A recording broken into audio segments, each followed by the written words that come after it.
Sa kanilang maliit na mundo, ang mga hamster ay nagsisimula sa mga paglalakbay na sumasalamin sa ating sarili.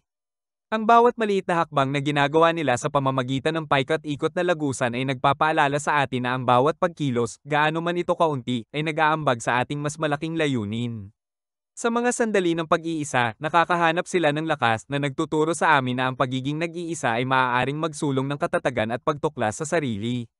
Habang masayang umiikot sila sa kanilang mga gulong, kinakatawan nila ang kagandahan ng pagiging simple na nagpapaalala sa atin na pahalagahan ang maliliit na kagalakan sa buhay kahit nasa gitna ng ating mga hamon.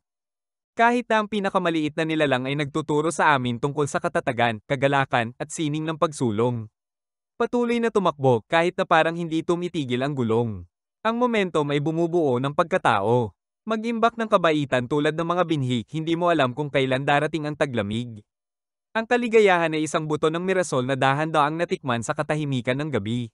Minsan, ang paghuhukay ng malalim sa pag-iisa ay nakakatulong sa paggaling. Gaya ng daga sa gulong, paikat-ikot ang puso ko.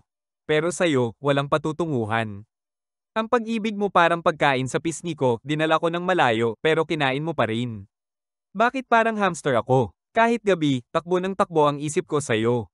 Akala ko tayo yung cage na safe. Bakit ginawa mo akong labanan?